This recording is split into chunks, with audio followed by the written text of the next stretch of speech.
If you're a person in your 20s who has very big dreams, you're probably already familiar with Forbes' 30 Under 30 list. But for those not in the know, it's basically a list of 30 persons who have done something particularly big in like entrepreneurial slash business spaces who are under the age of 30 and usually have garnered themselves a great deal of money in the process.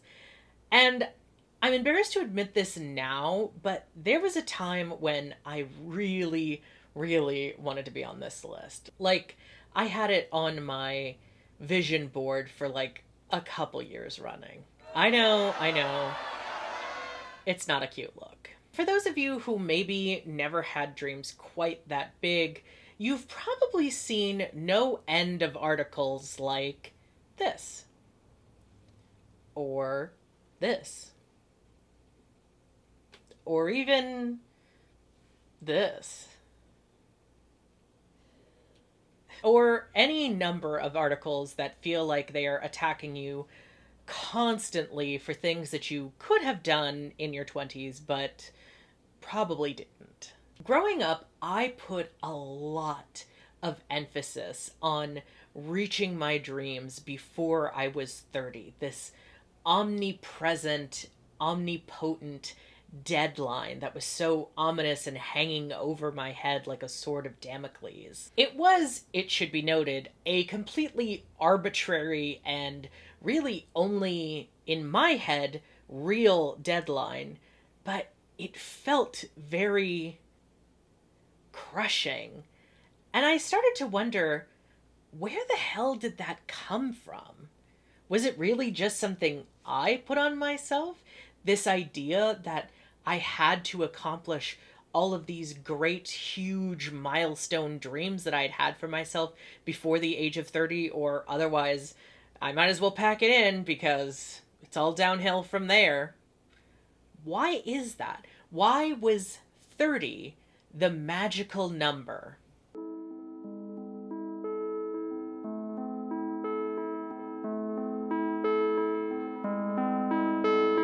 So let me take you back to a simpler time. The year was 2017, and I'm going to give you a little story time. Like, this is, 2017 era YouTube. Oh my god, story time, my mental breakdown. Let's get into it. Not clickbait, story time. I was 26 years old and brand new on YouTube.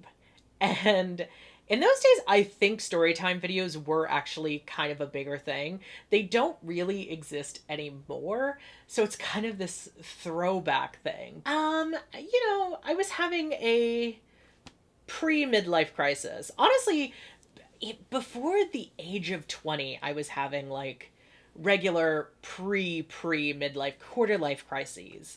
I would say this was definitely a quarter life crisis because I was 26 years old. I was about to turn 27.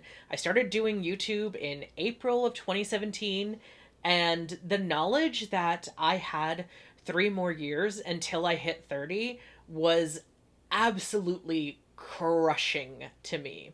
The fact that there were all of these things that I absolutely had to do before I turned 30, the dreaded number that was hanging over me. I had 3 years and that was it. And I was definitely not in a great place mentally during that time. And the thing was, 3 years, realistically, I tried to remind myself from time to time that 3 years I could still do the things that I wanted to do, but like, it didn't feel like I could do everything that I wanted to do. I didn't just want to be an author. I wanted to be the biggest author there ever was. Anyone can publish a book in like 2 years, but making it the biggest book ever is not really something that's easy to do in 2 years. Not only that, I wanted to have this great big magnificent home. I wanted it to be decorated to hell and back, which alone takes years at a time. I wanted my YouTube channel to be wildly successful in a way that it wasn't at the time. I wanted to be in a relationship. I wanted to be married. There were so many things that I felt like I had to do before I turned 30, and I just knew somewhere deep down it wasn't going to happen in those 3 years. And even though I try to tell myself that, like, it's 3 years, anything can happen, anything can change anytime, it wasn't enough. And that mentally was a lot for me. It killed me. It felt like the end of the world. And I think that's kind of just part of being in your 20s to some degree, especially being a person in your 20s who has these huge dreams and you've known since you were a teenager what you want to do with your life. And you see all these people who are doing it at 20 and 19 and 17, and you're seeing these people who are doing it and achieving these dreams that you want to achieve. And it's like, why? Why not me? When is it going to be my turn? I have worked so hard, and it's frustrating. And that was a hard year for me. I think 2017 was kind of a turning point. When I turned 27, I think that was one of the hardest years of my life after that. You know, that December, me and the person I'd been dating for 2 years broke up. And then a couple months later, I got a call that my father had died. We weren't really close, and I mean, honestly, he didn't even know that I was doing YouTube or anything like that, but it still shook me to my core. And I think all of those things combined, along with my ever looming 30-year deadline, really fucked up my mental health to such a degree that I started having dizzy spells. And I had them for 2 good years.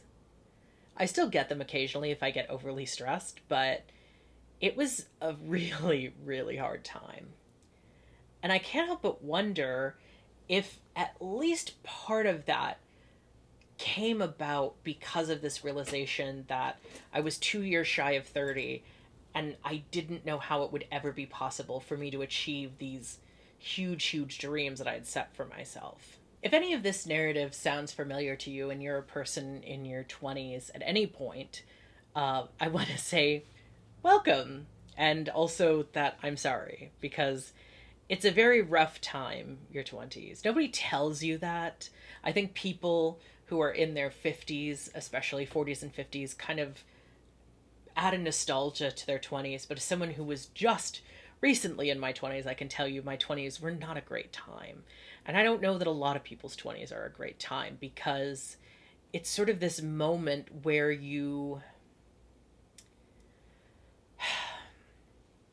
sort of have to deal with a lot of things. There's so much pressure that we put on people, you know, really from your senior year of high school. I feel like 17, 18 is really where that pressure starts, because there is this enormous pressure on seniors in high school, especially, to know what they want to do with themselves, to pick out a college that they want to go to, pick out a degree, pick out this thing that's going to define you for the rest of forever, is how it feels and how it's kind of posited to you. And that's a lot of pressure to put on someone. It's a lot of pressure to expect someone to just know what they want to do with their life. But it also has to be the right thing, because a lot of people are going to tell you that if you pick the wrong thing, you're not going to make enough money to survive, you know? And I remember when I was in high school, I knew what I wanted to do. I always wanted to be a writer. That was always the thing that I wanted to do. But everyone in my life was constantly telling me, well, you can't make money doing that. Nobody makes money making art or being a writer. So you have to have something real, a real job. You have to have a fallback. You have to have, you know, a career that's going to pay you. And so I thought, okay, I mean, graphic design sounds good, because that is something that you can make money doing. I was kind of led to believe that you could make quite a bit of money as long as you have your bachelor's degree, which is what I ended up getting. And I felt like it kind of could still tie into my writing career, because I could, design book covers for myself and design business cards and websites and all of these things. And I can do those things and it's come in handy many a time. I've never been in the graphic design field as like, working for an ad agency or working for a graphic design company or any company doing graphic design for them. It's all been internal, it's all been in house.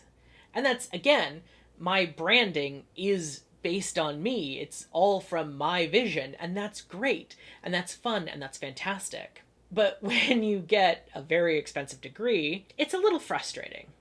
And then to end up learning in the end that, bachelor's doesn't get you anywhere anymore. So actually, you really need a master's degree to get anything. So I have to go back to the drawing board. And now I'm getting my master's degree. And it's not a bad thing. I think, if anything, the lesson here is that you can start over. You don't have to just pick what's going to be your career forever in high school. But that is certainly the expectation. That is certainly the way I think a lot of people make it seem, that you have to pick your degree and you have to stick with it forever. And I just think that's so unhealthy. That's such a very strange way of doing things to me. And I don't know why we do that. I don't know why it's a thing that we expect people at, 18, 19, whatever, to know their entire lives and pick a college and pick a degree and, this is what you have to do because otherwise you're never going to make money. And that's such a frustrating thing to tell people and to tell young people, to put that pressure on them. It's so, so frustrating. And I remember, I always knew what I wanted to do, but it was like, wasn't the right thing. So find something else.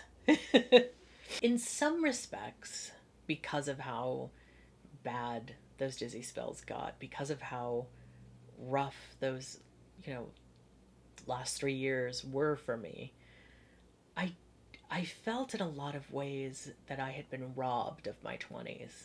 I know that sounds dramatic. Again, I realize that this all sounds dramatic.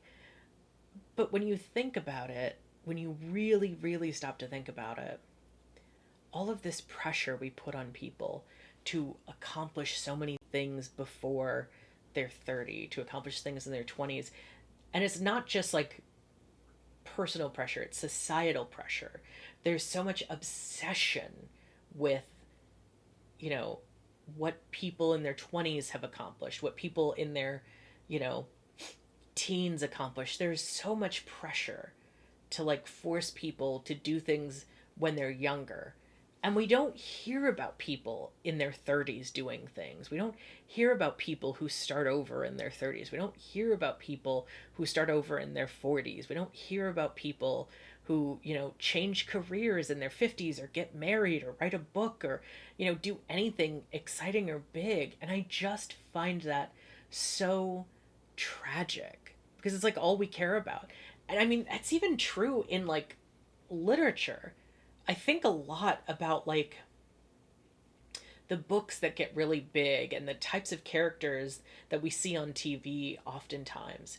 For a long, long time, there's so many shows that are featuring, especially like LGBT shows. They often feature people in like high school or their 20s. You've got like Heartstopper and Euphoria and, all these other shows that are like featuring these characters, and that's great, but it's always people in their 20s or teens, and I think that sends such a bad message to people who are older, who need their stories told too. A coming of age story can be at any age. You can be in your late 20s or 30s or 40s when you realize something about yourself.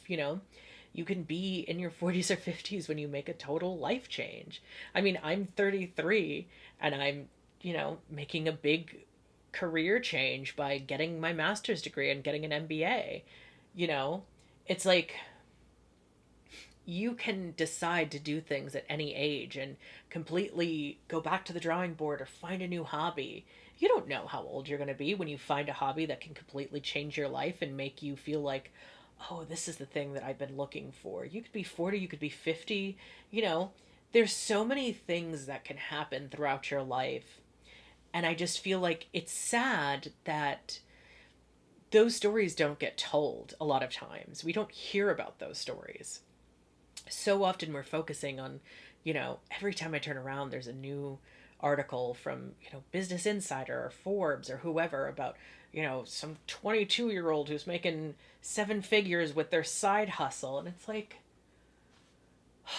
all of those are words I no longer wish to hear in my life. Side hustle, seven-figure income, 22-year-old. I don't want to hear those words, especially not in succession, because that's great for them. But I think we also always in those stories ignore the privileges that those people have, right?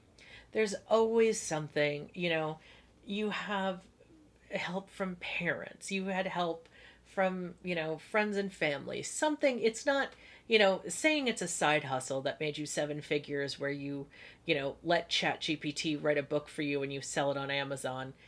That's not exactly quite the side hustle you think that it is. You know what I mean? Like, I'm not trying to, well, I am in that case. I just kind of feel like, that's not the side hustle you think it is. That is not the flex that you think it is. So you don't have to be like an absolute genius to understand that we have something of a youth-obsessed culture. Nobody wants to hear about what someone in their 30s or 40s is doing, but they certainly want to hear about what people in their teens and 20s are doing.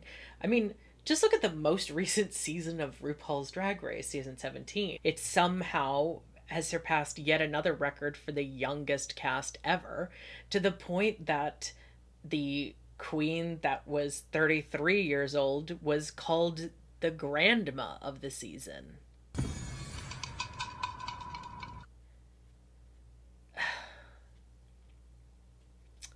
As someone who's quickly about to become 34, I kind of find that personally offensive. And the thing is, when someone under the age of 30 does anything, you're inevitably going to hear about it. You're not even going to be able to avoid it, hence all those articles that I've been talking about. But where's that applause for when someone over the age of 35 does anything?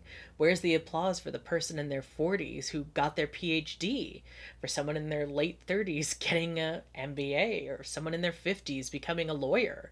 Where is the excitement for people who are older than 30 who still live and still have dreams and still accomplish things all the time? I've seen this sort of, I guess, meme going around every so often about, like, at 34 or 35, Oprah had just gotten fired from a job.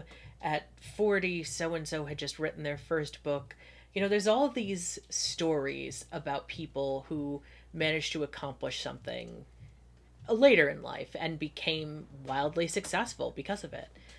And that's always so exciting to hear about, because I feel like you don't often get to see those stories. So, I mean, you occasionally hear those stories, but I would argue that they're pretty few and far between, and they don't include as many people as I'd like. There's a lot of people who are kind of left off that list, and a lot of people who, look, I want to hear about people in their 30s and 40s who are accomplishing something, who have done something. It doesn't even have to be as big as, like, becoming a best-selling author. It can be something kind of small. Maybe you decided to go to college. Maybe you, finally got your GED at 30. Maybe you just, I don't know, got out of debt, paid off your student loans, got married, or just met someone who you really like. I don't even think it has to be something huge. It can just be, huge to you. But the reality is, as much as these stories that we're constantly hearing and constantly seeing about the successes of people in their 20s and teens, as much as these stories are exhausting to hear for people in their 30s, I think they put a lot of undue pressure on people in their 20s too. I think the thing that nobody tells you is that all of these stories, all of this societal pressure that we don't even, I think, consciously recognize as societal pressure, we don't consciously recognize it as something that we're doing, it puts an undue strain on young people. And I do honestly believe that this pressure to do all of these things before the age of 30 is really stealing people's 20s from them. Because even if it's not consciously said, even if you don't think you're taking in this information, even if you think, oh, I don't have this big dream, or I don't care about any of that, or this, doesn't mean anything to me, you're still constantly subliminally getting those messages. You're constantly seeing these messages in the ether about things that, what you should be doing at 20, what your life should be like by the time you're 30. There is this idea of where you should be in your life by the time you're in your 30s. And there's just constantly this obsession with that, with the age, especially with 30. I don't know what it is. I mean, but even if you look at like something like Sex and the City, there's this idea that like, oh, once you're in your 30s, that's when you're really settled, and that's when you really, have your life together. And in a way, I mean, I feel like turning 30 was kind of the first, or maybe even 33, was kind of the first year where I felt like an adulty adult, if that makes sense. I always used to joke, oh, I need an adultier adult, and now I kind of feel like I'm finally there. I feel like 33 was kind of the moment where there was that sort of switch flip where I felt like, okay, all of this time, I've still felt not quite there. And yeah, okay, I'm a millennial, so I guess I'm going to fall under that unfortunate moniker that I think people treat millennials with, where we're just perpetually, not aging or adulting or whatever people love to say that millennials say. We're perpetually the generation that people love to shit on for one reason or another. The generation above us shits on us. The generations below us shit on us. I don't know what it is. And millennials are not guilty of that ourselves. Like, we have been known to talk shit about other generations. But I also, like, I'm a millennial who doesn't give a shit, okay? So, like, but what I'm saying is I just think there's this idea that you have to have it together by 30, and you have to have all this accomplished, and you have to know who you are, and your career has to be in order, and that's what your 20s are for, like getting your career in order so that by the time you're in your 30s you like are accomplished and settled, and you can have a house and a kid and a wife or a husband and all these things. And that's just not necessarily reality for a lot of people. There's always been this pressure that that's what your life should be like, but I think for a lot of us that's just not the way it is, and it's not the way it's been. And I'm hoping that in some ways it's freeing to know that it doesn't have to be that way. That you can still accomplish anything at almost any age. I mean, yeah, I get it. You have kind of a limited window for when you can have children if that's something that you want, but you can always adopt at any age. You don't suddenly, you can still get married at any age. That doesn't suddenly stop being a thing just because you're 60. You can still meet the love of your life. Anything can happen at any age as long as you're still alive. You can accomplish anything. But this idea that like you have to have it together by 30, you have to have accomplished everything, is just so toxic, and it's robbing people of their 20s. Because I think your 20s should be, if possible, about just trying to have fun and just trying to explore and figure out who the fuck you even are. Because guess what? You aren't going to have it figured out in your 20s. Maybe you think you do, and maybe you do to some extent. I knew a lot of things about myself at a very young age, sure, but you grow up and you realize that, certain things don't matter to you as much. One thing I'm kind of learning as I get older, there were so many things that like felt so big to me in my 20s. One of the things I talked about was like obviously the 30 under 30 list, but even being someone who would be on that list, being, oh God, is it cringe as it is to say, like the, manifesting a millionaire billionaire mindset. That shit doesn't matter to me anymore. This idea of like this huge mansion means nothing to me anymore. So many of those fucking mansions are ugly as hell. And it's not even just in like a class consciousness way. It's not even in a like money is bad or evil way. I don't care about any of that. I mean, I do, but that's not even specifically why it doesn't matter to me anymore. It doesn't matter to me anymore because like I just I think my priorities have changed a lot. You know what I mean? I want to be comfortable and I want to be happy and I want to be in a place that is pretty and, looks the way I want it to and has sort of the accoutrements that I want it to have. Like, this thing right here. I don't necessarily need for where I live to be 10,000 square feet or 20,000 square feet, and then you only use like 3 rooms, which is even people who have 10,000 square feet houses only use, 3, 4 rooms because you can only live in so much space. That isn't important to me. What's important to me is that I have things that make me happy, things that I enjoy. You know what I mean? I feel like the older I've gotten, the more I prioritize things that I didn't as someone in their 20s, and I've realized things about myself again. I mean, look at I stopped wearing black for a long time, and I really was into like pink and tacky colors, and I do still like tacky color combinations. I love pink and red. I think that's such a fun combination. I love a neon pink and orange. I think those are fun combinations. And even if I don't like something, I think now I like them because they're not the same. You know what I mean? Like every time I see a car in like a bright neon orange that I would never personally buy, I kind of love it just because it feels like every car looks the same nowadays. I'm at the point where it's like, I want an older used car that I can get something more premium versus a brand new car where it's like you have to get the base model and it's going to have all these features I don't want and none of the features that I do want. There's just always this obsession with new, everything new and now and fresh and blah. And it's just like, but I don't care about that. You know what I mean?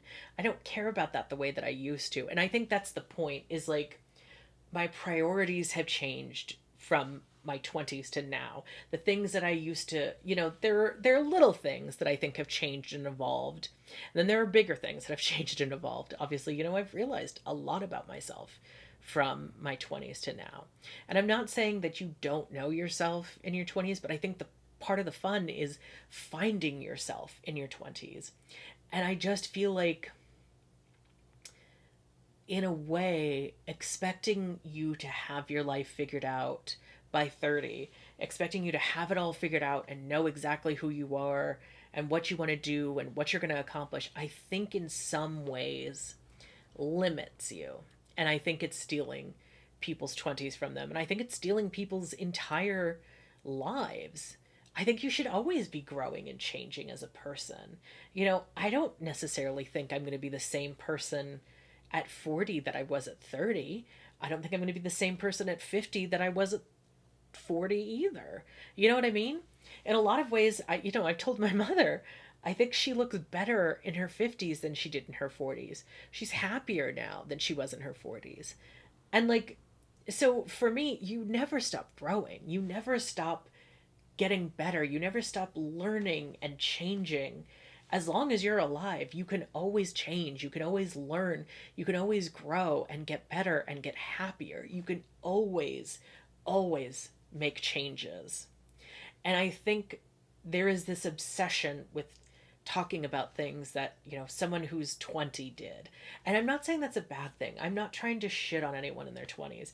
I'm actually trying to help people in their 20s because I want you to know that if you're not one of those people who has it all figured out and who has some side hustle that's bringing in 7 figures, that's okay. You don't have to do that. You don't have to make the next, social media site at 21. You don't have to have everything figured out. You can just be, and that's okay because you have time. As long as you're alive, you have time to figure things out. It's not too late. And I think that's the biggest message that I want to say to people, because it feels more often than not like time is slipping away. Just because, you're 30 or you're 35 or you're 50 does not mean that your dreams no longer matter. And if anything, what I hope people take away from this video and what I kind of want to make with this video is what I'm going to call the over 30 challenge. So this is my idea of promoting good and excitement for people who are over 30. I want to hear anything that you've done that you are excited about. Maybe you got a new hobby. Maybe you got into a relationship after 30. Maybe you got a divorce and that really, really was a big deal for you. Maybe you started writing or took up web design or just found something that just made you really excited and that was a big deal to you. Something you did after 30, or, at 30, after 30, whatever, just to kind of show that, like, there is still things you can do.